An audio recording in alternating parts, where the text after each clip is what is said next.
Hello, everyone, and welcome to another edition of the Dentzel Domain on Red State Talk Radio. I am your host, Ed Dentzel, coming to you from tropical storm hit Madeira Beach, Florida. As I do this show, there's water in the streets. I would say that I'm looking out there right now, and I wouldn't say that there is a foot of water out in front of my place, but it's a good at least half foot, if not 8 inches out there. And when the cars go by, if they're going fast, which they shouldn't be doing, the water gets pushed up almost to my door of my apartment here in Madeira Beach. I've had to park my car sideways to keep it out of the water. And you should know something, and this is probably the most fascinating thing about this. If you've followed the news, what's going on in Florida, specifically the Tampa area where I live, when you see that water out there, it's not rainwater. It's actually Gulf water.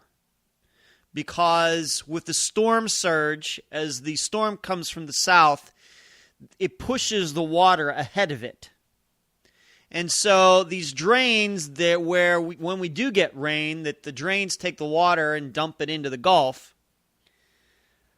The Gulf water gets pushed up back through the drains and into the streets. So this water that's getting pushed around out in front of a place is not what you would call clean water or fresh water from the air, from the clouds. It's salt water. And you can imagine the damage that it can do to a car if a car sits in it for too long. In fact, the car I had before the one I have now, when a tropical storm had hit here in June 2012, the front wheels of my car that I used to have was a Pontiac Grand Prix. The front of the wheels were like about half, the water was like halfway up the front of the wheels. And later, about, I'm going to say 8 months later, something like that, one of those calipers froze up. And the reason? Rust from salt water. It's a well-known phenomenon here. Anybody who lives out here near the water, when this happens, you have to be very, very careful with your cars and salt water. It will mess things up fast. Wheels, any metal parts, mufflers, exhaust pipes, you name it. Just like in the north, with salt on the roads, that salt can't eat away at cars, this is what happens here. In fact, down here it's worse. It'll happen even a lot faster. And then it doesn't help, of course, that Florida is as humid as it. If it was dry, like in Las Vegas, in Nevada, that'd be something different. But because it's so humid, that just even makes it that much worse. But it's fun to watch. I got water, I got food, I have no place to go. I went to the doctor this morning before this really started. It was raining, but the water hadn't gotten into the streets yet. I got a clean bill of health, though, so all you haters out there, I'm not going anywhere. I feel really good. And the doctor says I'm doing well, so I'm going to believe her. So I'm just going to sit here in my little place and watch the cars go by and hope that the water doesn't rise so high that it actually comes in my front door. We'll just have to see. The perils of living out near the beach. If it was California, I guess I'd have to worry about earthquakes, just the way it goes. In fact, I made a joke to a woman who I know in California this morning. I said, you know what? You guys have forest fires. I'm having a tropical storm. You know, we put our environmental conditions together, we might actually have a pretty nice day. So there's that. So let's get to the show. By the way, that tropical storm that was 4 years ago was called Tropical Storm Deborah. And this one is called Tropical Storm Colin, Colin. And I've seen blizzards. I've lived in blizzards in Pennsylvania. Saw sandstorms in Las Vegas. I experienced an earthquake in Las Vegas. I've seen a lot of different environmental conditions and crazy storms and things. So there you go. Let's get to the show. National icon. Honest to God. If I heard that term one more time this weekend in describing Muhammad Ali, I was going to scream. I was going to scream. If there is ever an indication of how our culture has changed and what we call good and bad anymore, it can be personified in Muhammad Ali. The lengths. I watched baseball this weekend. I watched the Penguins. I watched an entire hockey game this weekend on Saturday night with my brother and his wife and some neighbors. Listen to the hockey announcers, baseball announcers talk going on and on about how great Muhammad Ali is. Granted, they were asked to do it, and they're not going to... I'm sure most of them are thinking, why am I even being asked about it? But to be politically correct, they feel like they have to say something nice. I'm sure they'd rather just continue to talk about baseball or the hockey game, whatever sport it is, the NBA. But because it was Muhammad Ali, everybody thought that when asked they had to say something nice. And they all say about the same thing. Well, you can imagine I'm not going to say the same thing. Let's think about Muhammad Ali for a second. He became a member. It wasn't that he just converted to being Muslim, going from Cassius Clay to Muhammad Ali. It wasn't just that conversion. No, he had to join the Nation of Islam. Now, I understand later in his life, he quietly left the Nation of Islam, but during that time, and we know who leads the Nation of Islam to this day, Louis Farrakhan, did Muhammad Ali, as a Muslim in the United States, ever speak out against Louis Farrakhan and all of the things that he has said over the decades? The mothership and white people being the devil and all of that. And you wonder why us non-Muslim people get a little crazy about how regular Muslims don't speak out against their leaders when their Muslim leaders say stupid things like that. Perfect example of that. Muhammad Ali, philanderer. Muhammad Ali, in his own words, a horrible father. In his own words. I don't know what kind of father he was. I never met Muhammad Ali or any of his family. Wasn't there. Those are his words. Loudmouth. Where do you think, for all those people out there who complain about how today's athletes showboat, taunt, yell at the opposition, make fun of the opposition, treat reporters, sports reporters, with a lack of respect, where do you think that started? Started with Muhammad Ali. You'd be hard-pressed to find any athlete in any sport before then that acted like he did. And pretty much a lot of athletes, not just black athletes either, have taken his lead since then to behave like he did. So on one hand, for any of you out there who maybe idolize Muhammad Ali, but at the same time don't like how athletes act today, well, you know what? You can put a little bit of that blame on Muhammad Ali for breaking that seal. And then we get to the final part of this. And this is the part that I really want to concentrate on because this is the political show. Let's just get right down to it. You know why Muhammad Ali is so revered? You want to really know why? Because he wouldn't go to the Vietnam War. That's why. And not only that, he insisted on having conscientious objector status, went to the Supreme Court, and actually won. Now, he was banned from boxing for a few years and paid the price for that. What was it, 2 or 3 years, something like that he couldn't get licensed anywhere? But we know what he said in that time. I got no problem with the Viet Cong. I have problem with white men in the United States. That's what he said. Now, I understand we can go on and on and on, back and forth, about whether the United States should have gotten involved in Vietnam or not.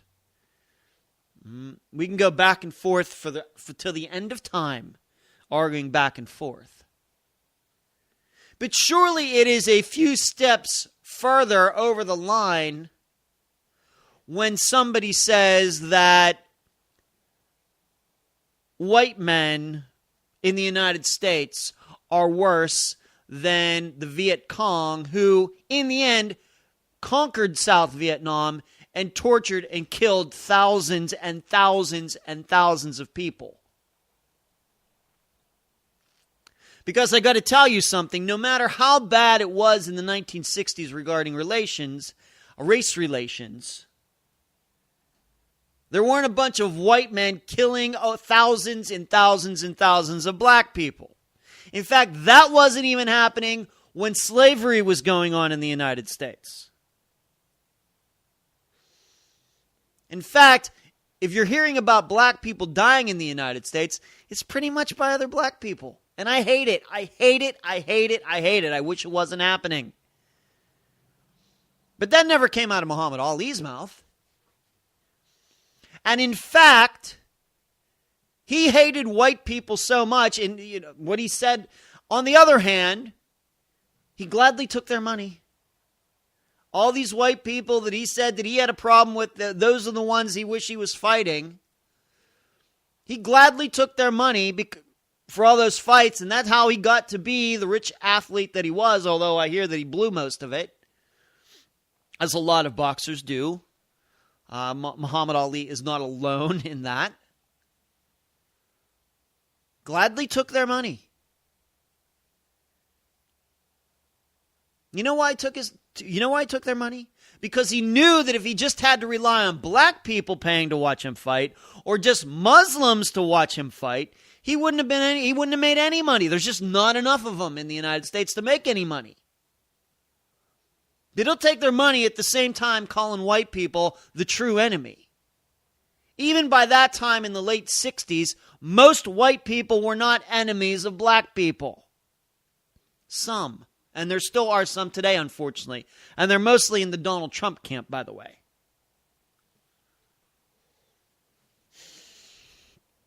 National, but still, he is called a national icon. Let's get something straight about Muhammad Ali. He is no Jackie Robinson. We got to remember something about Muhammad Ali. There were many black fighters before Muhammad Ali came along. Many who made a lot of money and did very well for themselves and were respected and were famous. And you know what? A lot of white people liked those guys and watched them and enjoyed watching them. Didn't care what color they were, just wanted to watch some good boxing. That's what we tend to forget about Muhammad Ali. He didn't break any barriers.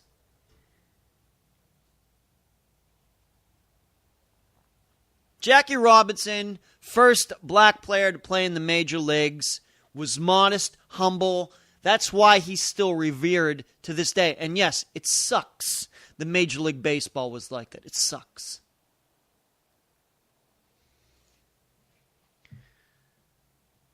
But Jackie Robinson, when he was finally a Major League Baseball player, he didn't taunt reporters. He didn't say, look at me, look at me, look at me.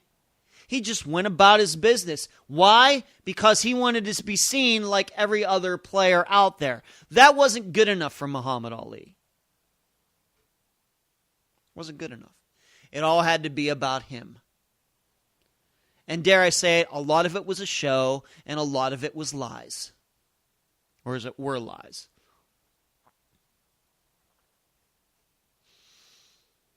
I wonder something. Had Muhammad Ali been alive or been a boxer during World War II, would he have been a conscientious objector then?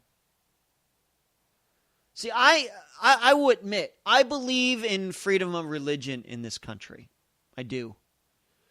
The problem I have is when somebody wants to do something that if everybody were to choose to do it, we wouldn't have a country anymore. What if every person in this country was a conscientious objector to every war that was ever fought in the history of the United States? We wouldn't be the United States. We would have been overrun more times than France has. That's my problem with conscientious objector. Would he still be respected? Because 55,000, I guess not, maybe there were some Muslims in there. Of those 50,000 men who died in Vietnam. Most of them were Christians, Jews, maybe some atheists.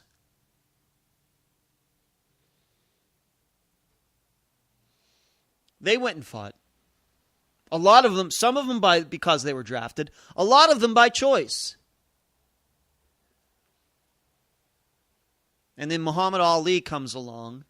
And it's not just enough for him to say he doesn't want to fight. He has to make fun of white people at the same time. Once again, would he be called a national icon for being a conscientious objector for World War II? Against the Nazis and the Japanese. Would he have said, I have no problems with those Japanese, those Asians. I have a problem with white people in the United States. I have no problems with Hitler. He can do whatever he wants over there. I just have a problem with white people in the United States. I have no problems with the Italians. I have no problems, eventually, I guess, with the Russians and the Soviets. My problems are the white people. Would he have gotten away with that during World War II or after World War II?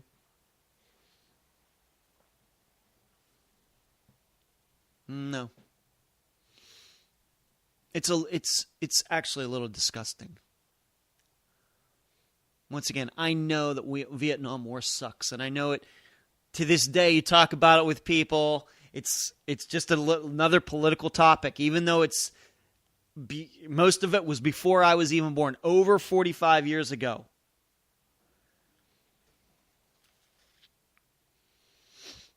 That the left likes him, the reason he is an icon is because of that.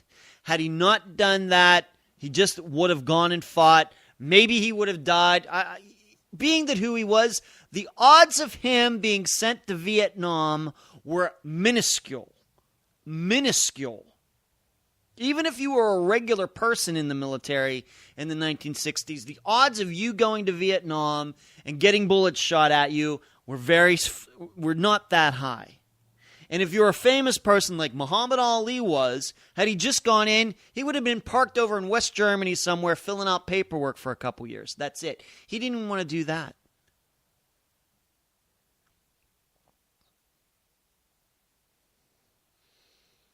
In contrast to other people we would call national icons, Jimmy Stewart, well-known actor, even before, granted, he got really, really famous after World War II, but he was well-known before World War II. He flew bombing missions into Germany during World War II. You know, he was lucky to come back from those. Never wanted any special, didn't do a conscientious objector. Didn't say because he was famous that he didn't want to do it. He just went about it because he thought it was his duty as an American citizen, not as a white American citizen, not as I don't even know what religion Jimmy Stewart was. I'm going to just guess he was some sort of Christian. Some Christian American citizen, just being an American citizen. Didn't care that he was going to get shot down or captured or anything. He did it anyway. That's what a national icon is. Ted Williams, he lost some of his best years as a baseball player serving in World War II. He didn't pull conscientious objector status. He didn't say, my real feud is with some group in the United States. We got these Asians. I'd rather fight the Asians in the United States. All these people they put in these internment camps than go over and fight in another land. He lost some of his best years due to his military service, too, just like Muhammad Ali did. He didn't claim conscientious objector status. So to put Muhammad Ali in the same category as those guys is wrong.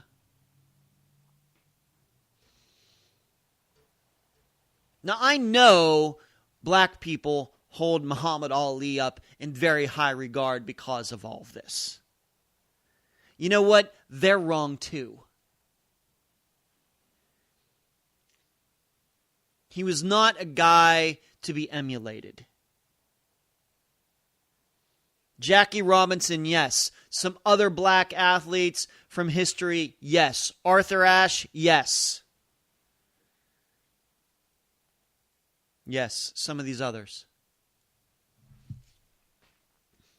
But the reason that so many white liberals, especially in sports media, and I've told you that sports media people are even more liberal than I think than news media people, than actual news, political news people. I believe that. They hold him in high regard because of Vietnam, because they think that Vietnam was a bad war, and here was a guy who actually had the courage to stand up to it, and he got conscientious objector status, and that was the way the whole country was feeling at the time. That's not how the whole country was feeling at the time. And let's take something else. The truth is, if he had not been a famous person, the Supreme Court might have decided other way, and he wouldn't have had the means, the fame, the recognition to even get a case to the Supreme Court. If it had just been some regular black Muslim man and gotten drafted, that guy, he would have gone to Vietnam, maybe died, maybe not, maybe would have come back with some medals for bravery and lived out the rest of his life. The truth is, Muhammad Ali took advantage of his fame to get out of it. Once again, national icon. Criticizing white people. Being part of the nation. He couldn't just be a Muslim. He had to be part of the Nation of Islam and those kooks. Horrible father, but national icon. I sent an email to this friend of mine that I was talking about. I said, Muhammad Ali, Nation of Islam member, philanderer, horrible father, draft dodger, loudmouth, and then I put national icon ? I said, which one of these doesn't belong? Kind of like that game that they play, Sesame Street or the Electric Company? I forget which kids show that was. With all these objects that, they show a bunch of circles in a square, and they say which one of these doesn't belong, something like that. We have so dumbed down the idea of goodness and greatness in this country. It is sick. We're seeing that today with Donald Trump. Great guy, great businessman. He can't even be honest about his finances. But he's a great businessman. He fired veterans who were working for him because they had to go off their weekends for reserves. But great businessman, great man. Loves the military. It's sick. I can remember like it was yesterday, about 8 years ago, talking to a guy I know. It was I'm going to keep this as vague as possible.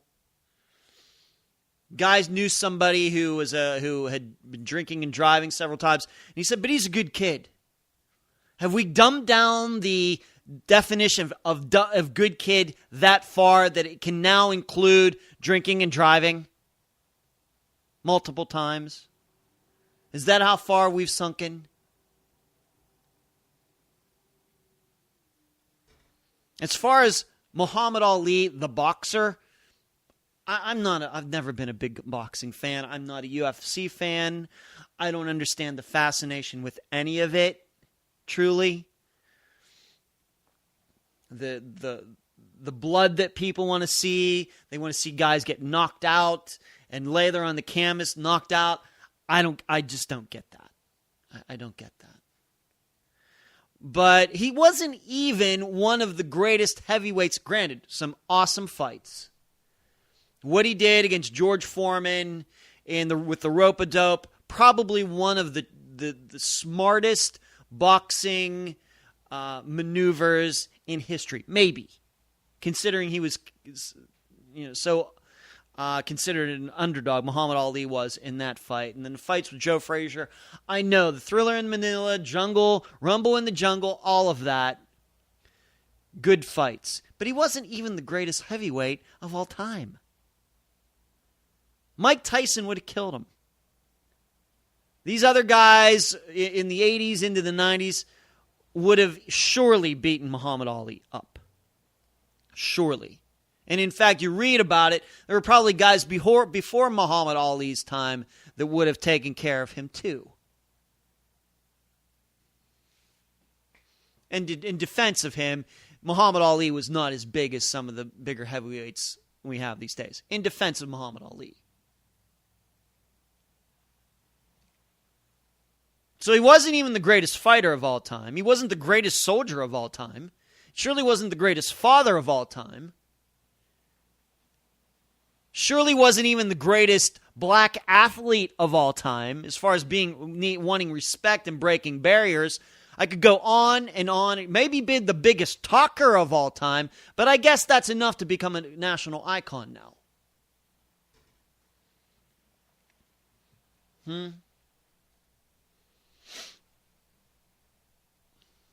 So, I don't know what to tell you. I had to listen to this all week, and I couldn't wait to get to this microphone and talk about it. I know he brought boxing into the 20th century, and it finally started getting, I think, a lot of attention, and there's a lot of other boxers probably that can look at Muhammad Ali and say, yep, he was the guy that might have brought money to boxing, and Larry Holmes and all these guys who did very well for themselves after can thank Muhammad Ali for that. Maybe like a lot of golfers can thank Tiger Woods for the money that Tiger Woods brought into golf. But once again, Tiger Woods is not a national icon. Great golfer. At one time, not anymore. So has sold a lot of stuff in his life. That should not make you a national icon. It should be a part of character, integrity, speaking out against evil and injustice in the world. But all Muhammad Ali could do was attack white people in general. He never wanted to say it's just a small amount. I'm going to fight against racism in this country. I know most white people are not racist. No, he just said them all. Just put it all into one category. Would that include my family, who I wasn't technically alive at the time? But I think about that now when I hear black people who just want to throw white people all into... Does that include me too? It shouldn't. I'm going to base it on the strength of your character. Whether I like you or not is going to be this on the basis of your character and nothing else. Nothing else. Are you a good person? Do I think you're a person? Do I think you're a moral person? If you are, I don't care what color you are.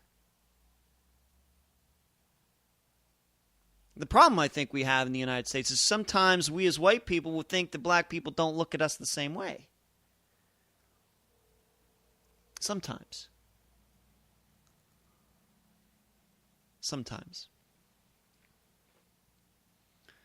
So, it's just fascinating. If you want to, once again, point at something that shows a degradation of our culture, it's how we classify people and what they have meant to our culture and what they have meant to our way of life and the way our civilization has progressed. The problem is too many non-national icons slip through that filter and then become national icons as if they are to be emulated. And when you start emulating the wrong kinds of people, you kind of get a little bit of what our culture has been. It's become. And Muhammad Ali should not be a national icon.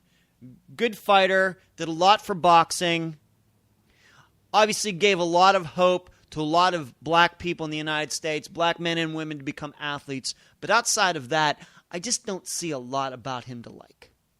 But I got to go to the break. You've been listening to the Dentzel Domain on Red State Talk Radio. The voice of American conservatism. WRS Digital, Red State Talk Radio. And we're back at the Dentzel Domain on Red State Talk Radio. You know, I hate it when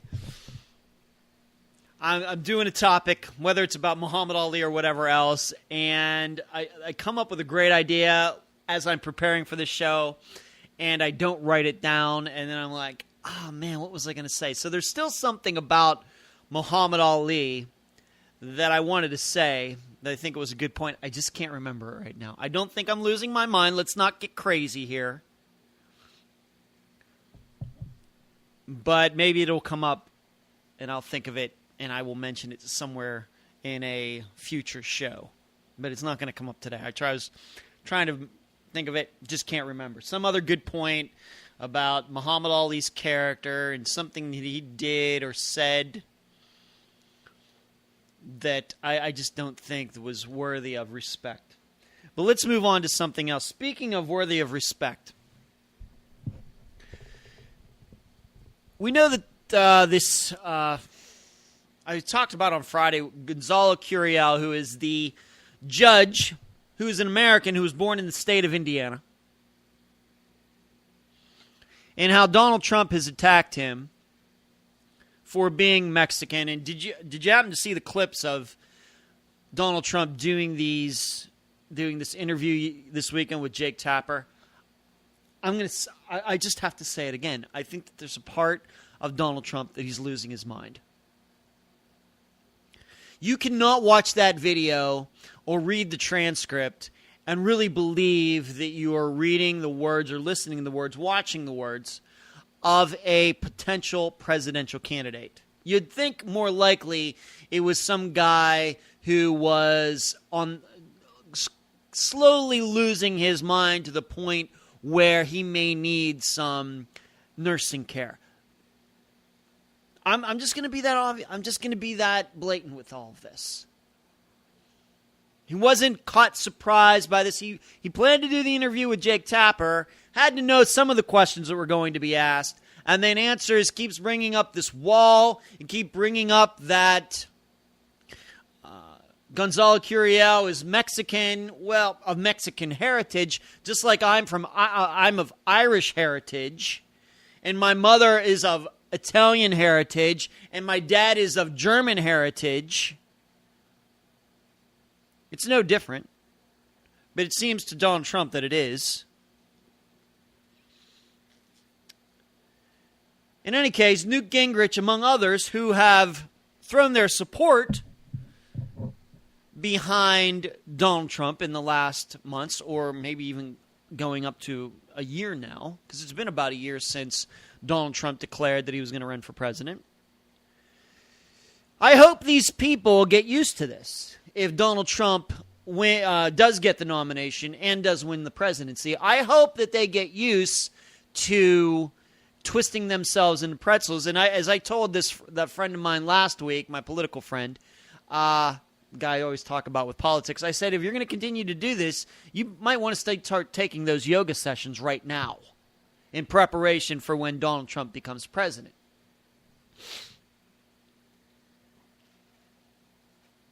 I know I keep my notes for each show that I do. I have a notebook, and I don't do a lot of notes. In fact, the other show that I do, America's Missing Podcast, with my co-host Melissa Bridges, she still hasn't found a place. She's still recovering from that apartment fire, and she's trying to slowly work through the paperwork and insurance claims and everything. And we're going to do another show very soon. Just do not have the technological means to do so right at this second, unfortunately. I think it's going to be a great show. If you haven't listened to our first episode regarding Amy Lynn Bradley, you should. In any case, in talking to her about how I do notes for show, trying to give her some pointers, just telling her, don't write down full sentences, but just write down words that cause you to remember things. Well, I have notebooks and notebooks and notebooks full of words from the shows that I've done for Red State Talk Radio, and just even before that, before I was on Red State Talk Radio, and it's been 2 years now. Well, I have all the notebooks, words, and notes that I've taken for the last year, and all of those conservatives, I'm not writing down an enemies list, but it's just notes you accumulate from doing the show. I'm going to remember all those people who lent support to Donald Trump over the last year.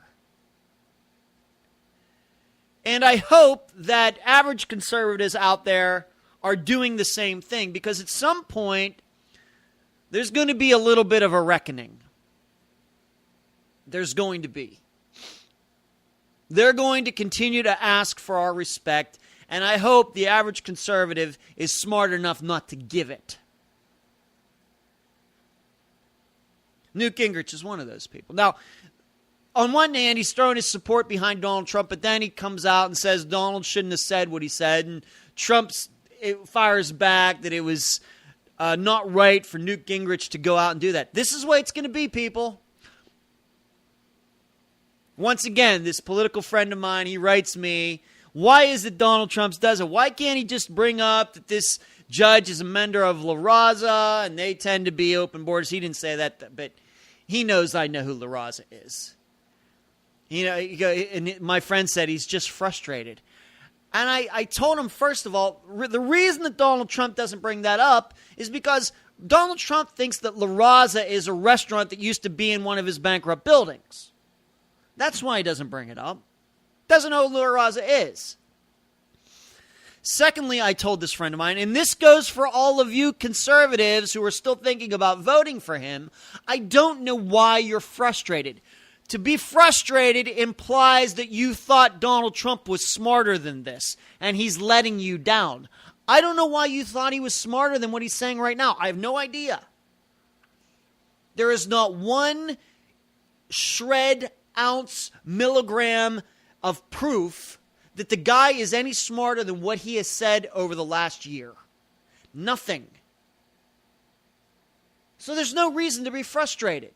This is who he is, and you might as well get used to it. Hey, Newt Gingrich, you complaining about what Donald Trump says. I don't know why you're complaining about it. I knew this is who this guy is. Why don't you? Why don't you? I don't have any special talents here, people. I'm a decent public speaker. I have no problem talking in front of people. I don't know why. I have fears about other things in my life, not public speaking. But I don't have any special knowledge or I don't have an IQ of 250 or anything.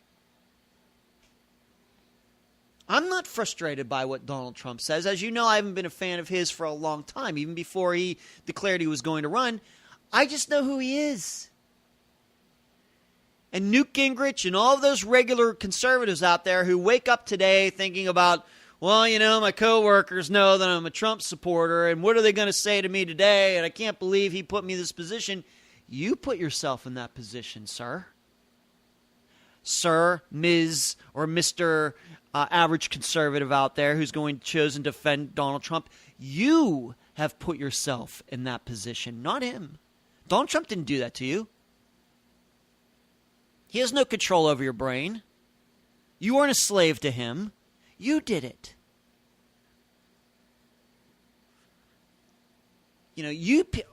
What needs to start happening is you need to stop hoping and you need to start realizing. That's a great line. I wrote that one down. For all of you who are hoping that Donald Trump is going to wake up and start talking like conservative, or even just talking in nicer terms, not going to happen. And as long as that is, he's going to continue to act like he acts, and you're going to have to go out there and apologize for him.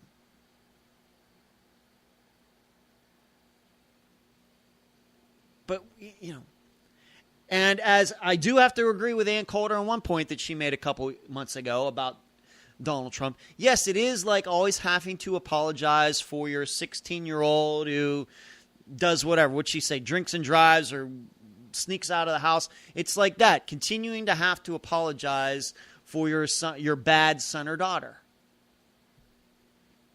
We know what happens when parents do that. We know what happens to children who are kids of parents who always apologize for them. Those kids grow up to be brats. They grow up to be arrogant, self-righteous. They're never wrong. Anything, whatever they want goes. That's what happens when you're a parent like that. And dare I say it, when voters are like that, when supporters of a particular candidate, no matter what that candidate's bent is, you know what happens? That candidate ends up being pretty dang arrogant too. And you know what? Donald Trump, he already had a lot of that coming in. So stop hoping and start realizing what you have created. Like I said, there was a lot of that in Donald Trump already. But you're just making it worse. Go ahead, keep apologizing for him and expect for him to get better. And then criticizing him and then thinking he's going to listen to you. It's already baked into the cake. He has the upper position. This is something that I tried to tell everybody last summer going into the fall. That as a conservative, you cannot get behind this guy. You cannot support him. He will use your ideology against you. He will use your wanting of revenge on the Democrats, on Barack Obama, on Hillary Clinton, and whatever else against you. Because he is not a true believer.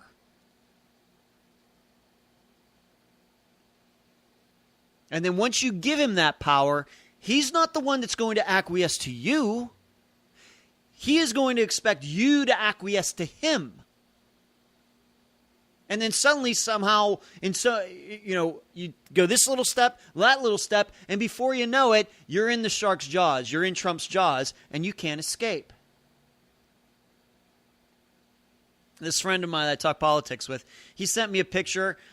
Two of his neighbors have put up Donald Trump signs in their yards. I told my friend I'd be moving. And you should understand that this friend of mine, he's not poor. He's educated.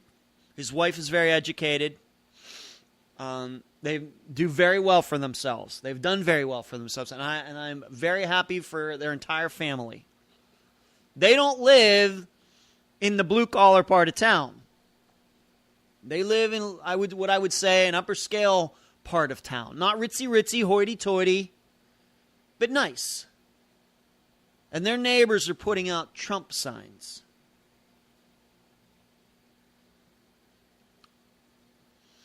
It's going to be such the disaster. But in anything in life, when you stop hoping, I know hope is a great word.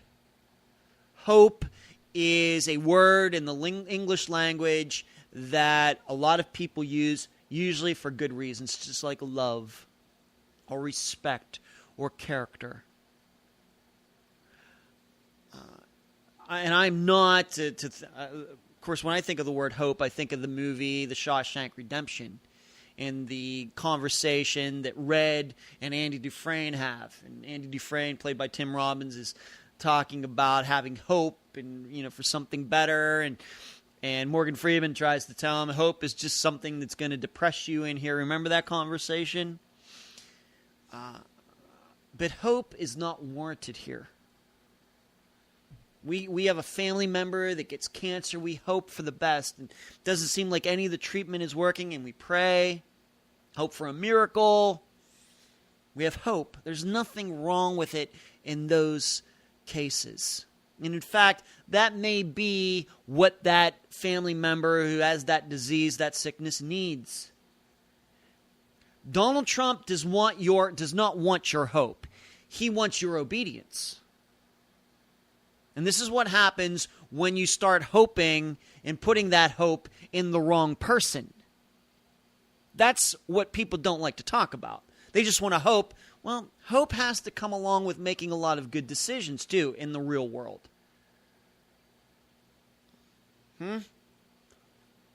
I mean, if a person that wants to kill you gets cancer, you're certainly not hoping that that person recovers. Family member that you love, then that hope is different. Every situation is different. Hope is sometimes warranted, some it's not. But too many people are putting their hopes and dreams in Donald Trump. Too many conservatives who should know better. I'm just going to keep talking about it. I know a lot of other people, and I try to avoid it. But if things come up, these are all lessons that we're going to have to learn. Like it or not, these are lessons we are going to have to learn because it's obvious we haven't learned them. We're all adults here. We're all of voting age. And most people who are going to vote in the upcoming election are 35 years and older. We're all adults. We've all seen things. We know how the world works. We know what happens. We put our faith in the wrong people. I can understand a small percentage of people doing that, doing the wrong thing. But the amount of people that I see doing this is flabbergasting to me. It is. And not just a regular people dirtying themselves, but a lot of conservatives who we thought were going to be good leaders in the future, they're ruining themselves. They've ruined themselves in the last few months, throwing their support behind Donald Trump. They're not one is worth following now. If I know that they'll come out and support this guy, then they are not fit to lead this country. Takes me to my next topic. David French came out yesterday and says, no, I'm not going to be running. And in his statement, it's almost like he was listening to this show in his statement. And see, the problem we've gotten into, I think, in the United States, and a lot of democracies and representative republics get into, is that at some point, good people don't, how do I put it, start thinking it's not worth the fight to run. It's not worth it. Yeah, I know I get to be a representative. I get to be a senator. A lot of good stuff that comes with that. But then the investigation of my tax returns and my family, and I got to start going through my family history where my family was my great-great-great-great-great-grandfather, a slave owner, on and on and on. And a lot of people just start saying, the hell with it. And you end up, in the end, only getting people who really just lust for the power and are willing to go through any lengths to achieve it. In fact, in The Road to Serfdom, Frederick Hayek kind of talks about that a little bit in one of the later chapters. Not at the beginning of the book. I think that's a later chapter in that book. About why does it in socialism, why does it seem like the meanest people always rise to the top? Had something to do with that, as I remember. The most vicious rise to the top. Well, that can happen in democracies as well, where people vote for their leaders. Same thing. And so with David French, though, he kind of says what I said, that at this point, you need, if you're going to have some third-party independent candidate, you need to get somebody who's a little more high profile than he is. In addition, you need somebody who has a quick access to cash. David French does not. Now, the perfect candidate, I guess, when you say those things, not to me, but a lot of people who are lusting for somebody else, think Mitt Romney. High profile, has access to money, he could run. The only problem there is he's not conservative. If you're going to do this, you got to do it the right way. You got to do it the right way.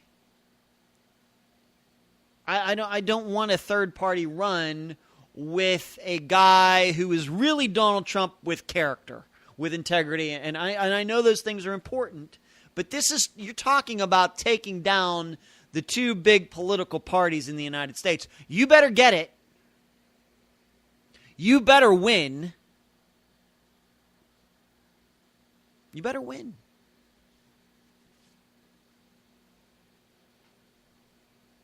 That's probably the one point I can make about Donald Trump that's the truth, and it's to be respected. He had an attitude about going into this, whether he thought he was going to win or not. He's kept on this message. He's won these elections fair and square. And he went in, he'd try to make you believe that he wanted to take out those establishment people in the Republican Party.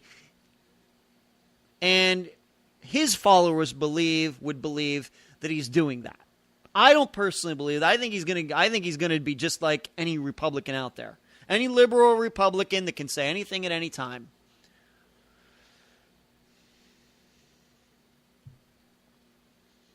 But David French, getting back to why is it that we don't get enough good people in government, he's a good person. He's a good person.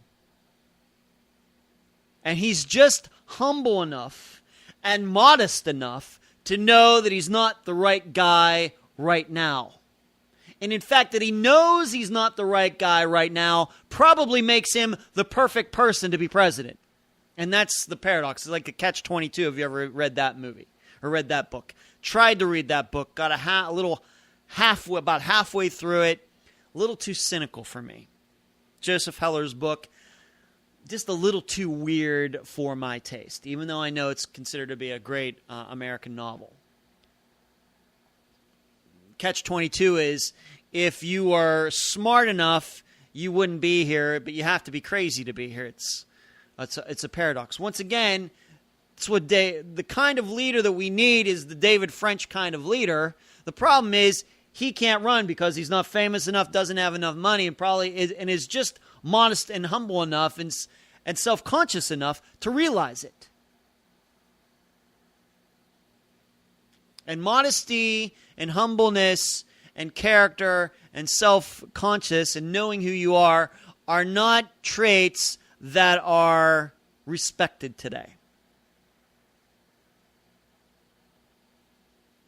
They're not. Being brash, overstating your credentials, overstating your net worth, overstating or understating your Christianity, usually overstating it, and lying about it, that's more respected today. And you could go on and on and on. Having the great facade and not having anything behind that, that's what gets it done today. So I respect David French. I knew that it was a bad choice in the first place. Bill Kristol going after him, I just shaking my head. David French, good conservative guy, good writer, does great interviews, seems like a good guy, but nobody knows who he is. And it just also shows you how out of step even those conservative leaders, somewhat conservative, who are never Trump people, how they're out of step on what we need as well. And I've told you, I think in the end, I think that when a decision has to be made, I think you just got to go with what you want and let this country just suffer for their choices instead of us always trying to bail them out. It's like Mr. Incredible at the beginning of the movie The Incredibles. Here, I just cleaned this place up. You mean I have to go out there and clean it all up again? If you've ever seen that movie, that's kind of reminds me of. But I got to go. You've been listening to the Dentzel Domain on Red State Talk Radio. You can go to edwarddentzel.com where you can find all of my old Red State Talk Radio shows. You can also find them at SoundCloud, Podbean, Podomatic, and YouTube. You can find me on Facebook and LinkedIn. edwarddentzel.com/book. You can download for free the first chapter of my next novel called The Comebacks. You can check out my other show, America's Missing Podcast, which can be found at Podomatic and at iTunes with my co-host Melissa Bridges. Email me, edwarddentzel@reagan.com, Twitter, Dentzel Domain, all one word, no space in between. Thank you for listening tonight. You've been listening to the Dentzel Domain on Red State Talk Radio.